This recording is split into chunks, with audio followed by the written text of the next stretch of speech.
Peace and blessings. It's Thursday, February the 7th, the year 2019. And we finally got a black dude on the front page of Year of Jubilee. Mark it down on your calendars, February the 7th, the year 2019. The more I learn about Anthony Troy Williams, the more I am convinced that they targeted him for his belief system. And he is a political prisoner. He talks about the corruption of the FBI. And, you know, today we took our first phone call from Anthony Troy Williams, and you can listen to that. We've also created a web page for him. Since Bryce Quellar got out of prison, I gave Anthony Williams Bryce's spot. You can still get to Bryce's page. If you go down to the bottom and click on Bryce, we still have Bryce's page. Bryce actually came out with a video about going to prison for a YouTube video, and he did a lot of very, very good writings in prison. So I want to keep Bryce's page around, but since he's free, we're going to give Anthony Williams the top spot on this particular position. And now we've created a page for Anthony. Now it's still under construction, but there's a lot of videos on Anthony that are already on the internet. And so I've tried to collect at least 6 of those where you can learn about Anthony. And then also, his friend sent me a copy of Anthony's indictment. So we put that on the webpage where you can download Anthony's indictment. And usually with any new prisoner, I will send them a list of questions. And so what we have is we have Anthony responding to my questions, and that's this letter here. So earlier in the day, we had our first phone call from Anthony, and this video will document our first letter from Anthony. So he wrote it today, and also I need to say that I spoke to his friend Rosie. We were on the phone a good 20 minutes or so, and she's very sincere, very authentic. She lives in Hawaii, and she said Anthony has done a great deal of good for her and her life, that she would be in a very, very bad position if Anthony had not have helped her. So we're going to try to interview Rosie either this weekend or early next week. So please keep that in your prayers. But here's the letter where Anthony responds to my questions. He says, Dear Mr. and Miss Davis, I received your letter yesterday and was elated to read that there are still good-hearted people who are fighting the good fight against this corrupt Babylonian system. First, to answer the few questions you posted in your letter. Number 1, I don't believe in the Bible. I know that the Bible is the truth, the whole truth, and nothing but the truth. The reason I don't use terminology I believe, because belief implies a trust of something without having evidence, whether it's true or not. You can believe in a lie. However, when it becomes to the truth, you know it to be true because it has been verified. I can prove the divine authenticity and unerring accuracy and infallibility of the Bible, of course excusing mistranslations, interpolations, carnal-minded interjections, and spurious phrases. Now, I don't give a man a theological or political or religious test before we begin to promote his case and to advocate for his cause. But you know, so I don't censor a man in prison either. So you guys know my position. I believe the King James Bible is the perfect inerrant word of God with no mistranslations. But obviously Anthony can certainly believe and promote his ideas as well. Number 2, I have a King James Bible, a Sacred Scriptures Bible, a New World Translation Bible, Strong's Concordance, and a Bible dictionary. I use the true original name of the Heavenly Father, which is Yahweh, his divine title, which is Elohim, and the original name of the Savior, which is Yeshua. I can go into detail at another time why the powers that be intentionally took the true names out of the most Bibles and replaced them with Greek substitutions like Jesus, Isus, Jesus, Christ, Christos, Lord, and God, which Lord and God are not names, but titles derived from England and Assyria. Did you know that the very first edition of the King James Version in 1611, his name was not spelled James, but James? because there was no letter J in existence. in existence yet. There are no letter J's in the whole Bible. Jesus is spelled Jesus, Jeremiah is Eremiah, Jehovah is Jehovah, etc. The letter J is only about 300 years old. You can do the research yourself to find the truth, which I highly encouraging you to do so. There is so much that we have been lied to for 13 millennia, and it's time for the truth to be told to the masses. My birthday is August the 9th, 1971. I think I got the webpage updated with that. Let's just find out. Yeah, August the 9th, 1971. Number 4, I was charged and arrested on February the 15th, 2017 let me just say this for all of you that may or may not agree with his religious beliefs that he just espoused. When Dr. Ken Hovind was in prison, if I had a nickel for every time I called a preacher or a so-called religious person and they said, well, I can't advocate for Dr. Ken Hovind because he's post-trib now. You got to be kidding me, right? If your brother in the Lord has been unjustly incarcerated, you're going to try to find some difference with him as an excuse not to write to him and not to advocate for him. That's not the way I operate, and I don't think it's the way the Bible wants us to operate. You need to go back and read the parable of the Good Samaritan. Number 4, I was charged and arrested on February the 15th, 2017 while awaiting trial in my unlawful filing of documents and grand theft of a house. Yes, they said I stole a house in Florida, which was actually a foreclosure case that I saved a family from being evicted by Bank of America. And since I exposed the systemic mortgage fraud being committed by banks and mortgage companies in complicity with the courts, and was charged with grand theft of the house for not allowing Bank of America to foreclose on their home and take possession of the house. After I was incarcerated for the unlicensed practice of law, they came with the sheriff and evicted the clients out of the home, and 3 months later charged me with the grand theft of the house. I have been incarcerated. How do you get charged with grand theft of a house? I have been incarcerated since May the 17th, 2016. You know what? I don't have the proper arrest date. I got to change that. Let me make it. Okay, I just got to make a note of that. Let me make a note of that right now. So he's been incarcerated since May the 17th, 2016. I had February 15th, 2017, but it's been a lot longer.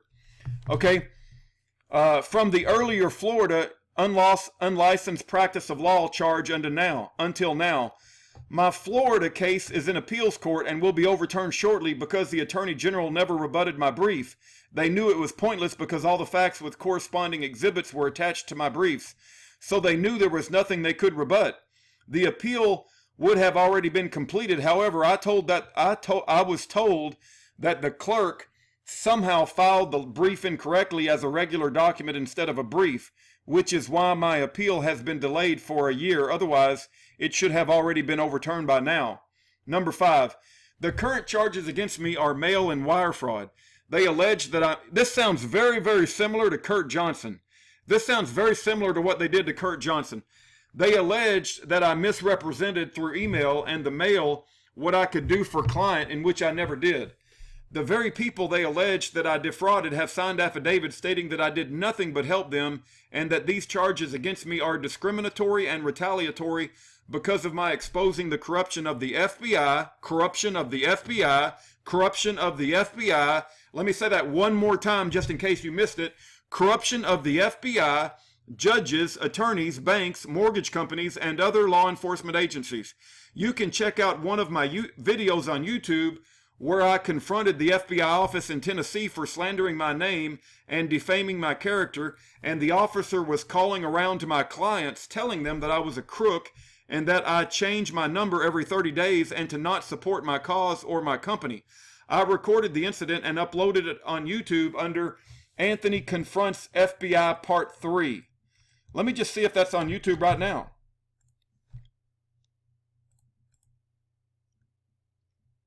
Anthony Confronts...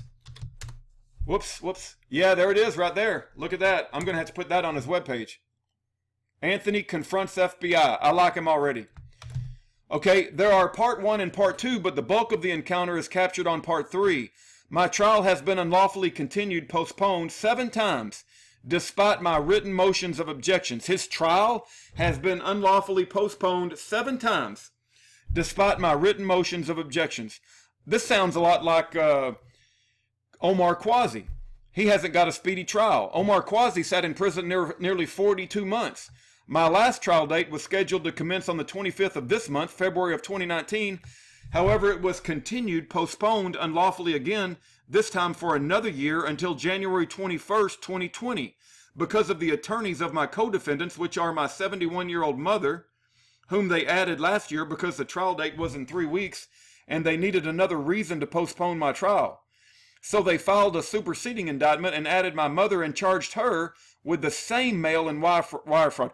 They charged his 71-year-old mother.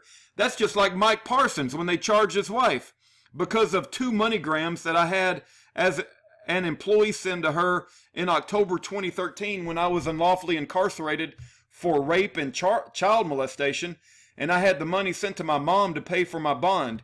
In that case, I represented myself and proved my innocence and exposed how the FBI tried to fake my fingerprints to have evidence to place me at the scene of the crime. Rape and child molestation, that sounds like Charles Dyer or Richard Taus. I exposed this, and the FBI tried to fake his fingerprints and evidence to place me at the scene of the crime. I exposed this and caught this at my extradition hearing, which was video recorded by Dr. Leonard Horowitz, who is a well-known author who wrote the famous book Emerging Viruses, and his spouse, Sherry Kane, who formerly worked for Fox News, and they uploaded it to YouTube under FBI Hawaii Conspiracy Part 1. Let's see if that's up here too. We'll just see if that's on YouTube.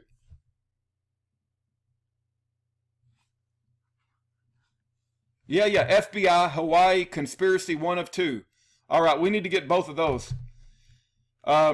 If you have time, please check out the extradition hearing and see for yourselves how the judge, the prosecutor, and the Attorney General's office and the FBI. I had the case dismissed on September the 3rd, 2014, after I filed a certificate of dismissal and acquittal outlining how it was impossible for me to have committed those crimes because I was 5,000 miles away in Hawaii. The irony was that they charged my oldest son first with the crime, which I had this case dismissed in 3 weeks. Then they charged me with the same charges, which again, I had my case dismissed in 9 months. 3 months I sat in a Hawaii jail awaiting extradition, and 6 months in Georgia until I got a bond. 6. I have always maintained my innocence because everything that I do, I make sure that it is according to the divine law first, then the U.S. Constitution and all other laws that are in harmony with those two. My company has a perfect A+ Better Business Bureau rating and 0 complaints in 17 years till now. I had offices in 8 states and only 2 came after me because I exposed the Florida, the Hawaii judges, and the FBI offices as corrupt and was uploading videos of me in the courtroom defending the rights of the people. It was never a problem until they found out I was video recording the proceedings and uploading them on YouTube so the American people could see the corruption themselves and did not have to take my word for it. 7. I do have a few people that support my fight against this corrupt system. Most notably, William Wagner has a television show called On Second Thought that I appeared on before my incarceration. He has done 2 shows about me since my incarceration to inform the American people and be aware of the injustices that are being perpetrated against me and my mother. 8. I do not mind calling you and having my story recorded and published because people need to know the truth. Number 9. I do have access to email. I now have your email and I will send you a request and we can correspond through email. Also, one of the clients whose home I saved from foreclosure and still currently helping her stay in her home for the last 6 years, she has become a very good friend to me. I obtained her permission to call Rosie Espricion, and I took out her phone number even though he did put it. She can tell you her own story of how I am currently helping with her foreclosure. The judiciary system in Hawaii is unfathomably corrupt to the core in both lower and upper court systems, which I intend to publicly expose. Okay, I did speak to Rosie already, and I'm going to interview her either this weekend or next week. Number 10, I really don't need anything. However, my greatest desire are for people to know my story and others like me, exposed through MSM mainstream media, especially in the presence of the right people, in hope that they can help me expose the injustices being committed to the American people so that justice can finally be administered unto those who are wrongfully accused and wrongfully incarcerated because of our passion in exposing the corrupt government and judicial system, and eventually the culprits be brought to justice once and for all. 11. I do have a copy of my original indictment, but not transcripts. Rosie can email you a copy of my indictment. I will let her know that it is okay to send them to you. 12. This contains a brief synopsis of what I have been through thus far. I am not able to call that much because we're only allotted 300 minutes a month. I have people that I am still helping fight their foreclosures that I need to be able to give instructions to in order to continue to keep them in their homes. I can call probably once or twice a month if need be, if you want to have my story recorded. The calls are only 15 minutes long, so you might not be able to obtain as much information versus the email correspondence. I truly appreciate you both for reaching out to me and the love and support that you have shown to the countless other political prisoners like me that you shared with me in your letter. May Yahweh continue to bless you and keep you both in perfect health and peace of mind. Shalom. Shalom. Yours in Yeshua, Anthony Troy Williams, Private Attorney General, Counsel to the Poor, Psalms 14:6, Common Law Counsel, 28 U.S.C. 1654, First Judiciary Act of 1789, Section 35. All right, that's our first letter from Anthony Troy Williams. And I can tell right now that just from the characteristics of his case, that the FBI is children of the devil, and they have gone after this man because of what he believes. And we are going to do our best to interview Rosie. We're going to do our best to get information and letters out from Anthony Troy Williams. And this is just in the beginning phases. If you guys have any information about Anthony Troy Williams that you think I need to know and need to go on his webpage, go ahead and send me an email or give me a call. Thank you for your time.